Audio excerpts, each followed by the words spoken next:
So welcome you again. देखिए, Uttarakhand test series हमने देख लिया, मेंटोरशिप मैंने आपको समझा दिया। ये लास्ट चीज बचती है क्रैश कोर्स कि ये क्रैश कोर्स क्या है। तो उत्तराखंड का जो आपका एग्जाम है, अब आप उत्तराखंड का कोई भी एग्जाम दो, सब में history, polity, economy, geography, environment, science, ये सब पूछता ही है। इवन कंप्यूटर भी पूछता है 4-5 क्वेश्चन। तो अब इन 2 महीने में मेरी यही टाइमलाइन है। देखिए, मैं आपको समझा देता हूँ। 2 महीने का टाइम है अपने पास। अब 2 महीने में हम मीन्स सितंबर, अक्टूबर,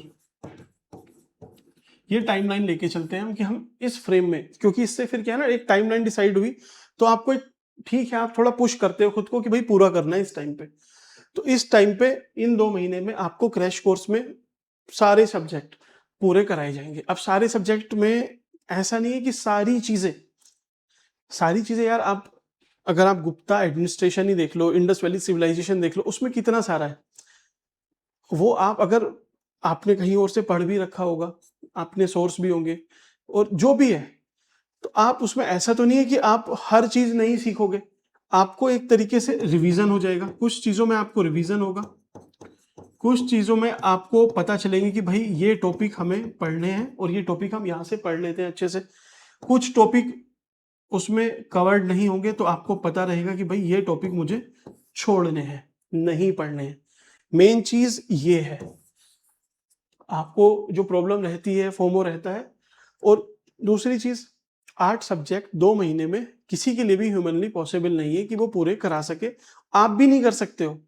अब आप जिस फेज में हो, अगर आपको सिर्फ प्रीलिम देना है तो आपको टारगेटेड स्टडी ही करनी पड़ेगी। सब कुछ आप नहीं पढ़ सकते। पहले इस फैक्ट को आप एक्सेप्ट कर लो, अदरवाइज आपके दिमाग में प्रेशर रहेगा कि ये नहीं पढ़ा है, वो कुछ नहीं भाई, सब कुछ नहीं पढ़ना है।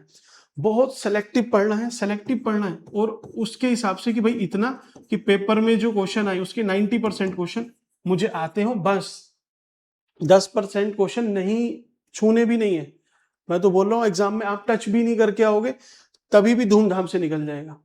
लेकिन आप 10% के चक्कर में पढ़ोगे तो फिर भाई वो अनएंडिंग रहेगा। आप अगले साल भी पूरा नहीं कर पाओगे। अगले साल भी प्रीलिम में बैठोगे तभी भी आप यही बोलोगे कि यार ये चीज मेरी पूरी नहीं है, ये चीज नहीं पढ़ी है।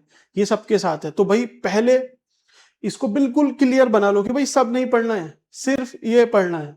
पेपर के लिए एकदम टारगेटेड स्टडी, पेपर निकालना है, कोई ऐसा रिकॉर्ड नहीं बनाना है ना। पेपर निकलेगा तभी आपका रिकॉग्निशन है, अदरवाइज कोई रिकॉग्नाइज नहीं करेगा आप कितना पढ़ के बैठे हो, क्या आता है क्या नहीं आता है। ये सिर्फ पेपर से डिसाइड होगा। तो 90%, अब मेरी कोशिश क्या है कि आपको ये 90% जो हाई यील्डिंग टॉपिक है ये पूरे कराए जाएं और तरीके से। जहां पे मुझे लगेगा कि ये आपको बताना है या इजी है, आप इसको खुद से पढ़ सकते हो, आपको कोई पीडीएफ थी वो प्रोवाइड की, बाकी इस पे वीडियो लेक्चर, और हर टॉपिक पे एक सही तरीके से, ऑप्टिमम तरीके से आपको लेक्चर प्रोवाइड किए जाए ताकि आप उसको देख पाए। कोई इश्यू इसमें आपको नहीं आएगा। ठीक। अब इसमें हमने स्टार्टिंग की है। देखिए, आज से स्टार्टिंग है, आज से स्टार्ट है। ये टारगेटेड स्टडी है, कोई भी ऐसा नहीं कि ये सिर्फ अपर का एग्जाम, आप लोअर भी दोगे। सब एग्जाम में लगभग 90% जो टॉपिक है, ये जो 90% क्वेश्चन है वो कुछ सेलेक्टेड टॉपिक से ही आते हैं। बाकी 10% है जो इधर उधर से पूछ लेता है, उसके चक्कर में नहीं। तो ये 90 तो आपके लिए कॉमन ही है। आपको चाहे आप अपर का देना है, लोअर का देना है, आरओ एआरओ देना है, यू के ट्रिपल एससी का कोई और एग्जाम, कुछ भी है, ये 90% आपके हिट रेशियो है, बिल्कुल टू द पॉइंट पूछा ही जाता है। ठीक। तो ये मैं आपको पूरे कराऊंगा। इसमें हम स्टार्ट करेंगे एनवायरमेंट से। एनवायरमेंट, और एनवायरमेंट आज 24 से लेके 31 अगस्त तक हमें पूरा करना है। इसमें 5 टॉपिक रहेंगे मेजर मेजर। जैसे बायोडाइवर्सिटी पहला टॉपिक है, आज इस पे लेक्चर भी आएगा, बायोडाइवर्सिटी। दूसरा क्लाइमेट चेंज, इसी के साथ ग्रीन हाउस गैस, फिर इनकी कन्वेंशन रहती है। ठीक है। तो इस तरीके से ये जो इंपॉर्टेंट टॉपिक है, ये सिर्फ 5 टॉपिक मैं आपको कराऊंगा और यहीं से क्वेश्चन पूछे जाते हैं।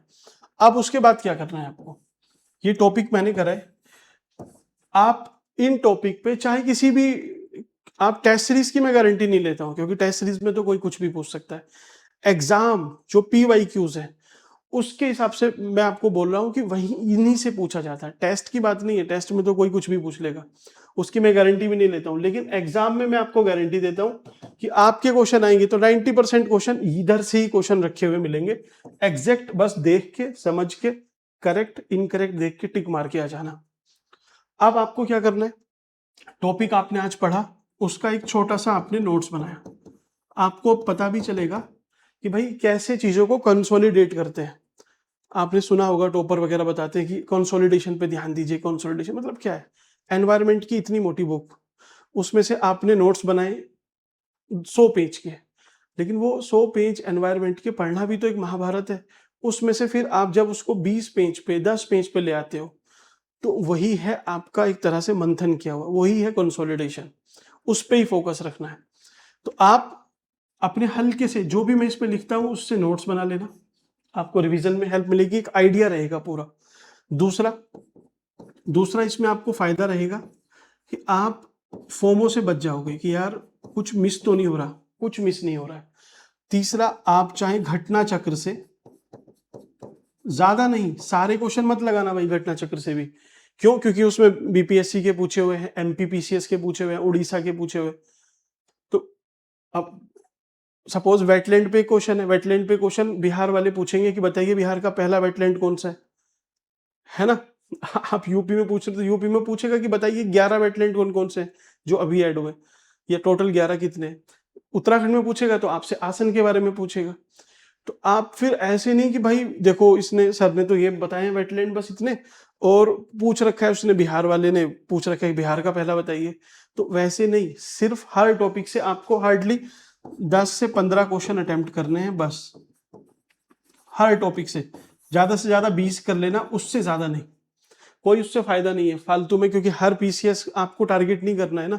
टारगेटेड स्टडी का मतलब है जिस एग्जाम को देने जा रहे हो उसके हिसाब से पढ़ाई करना, सबके हिसाब से नहीं। अगर आप यूपी का देने जा रहे हो तो यूपी का भी देख लिया साथ में, और यूके का ही देना है तो सिर्फ यूके के ही देखे, साथ में यूपी का भी। बस इतना मार्जिन लेके चलना। ऐसे बिहार का, MP का, उड़ीसा का, ये दुनिया भर, छत्तीसगढ़, उसमें नहीं पढ़ना। तो घटना चक्र की ये एक बड़ी प्रॉब्लम है, चैलेंज है। आप हिस्ट्री उठा के देखो घटना चक्र से, लोग बोल देते हैं बड़ा आसान है कि भाई घटना चक्र से हिस्ट्री कर लो। भाई कर लेंगे हिस्ट्री, याद कैसे रहेगी वो, काम कैसे आएगी, और फिर मेंस में क्या होगा। इसीलिए सेलेक्टेड चीजें पढ़नी है। ये जो 90% है, इन्हीं में से जब मेंस पूछा जाएगा तो इसी में से क्वेश्चन पूछे जाएंगे, इसके बाहर से क्वेश्चन नहीं पूछे जाएंगे। तो मैं आपको वो अप्रोच भी बता दूंगा इसी के साथ कि भाई मेंस में पूछा जाएगा तो इस तरीके से इस पर लिख लेना, लिखना नहीं तो इसको इस तरीके से याद कर लेना, जब एग्जाम आएगा तो आप लिख लोगे आराम से। ठीक है?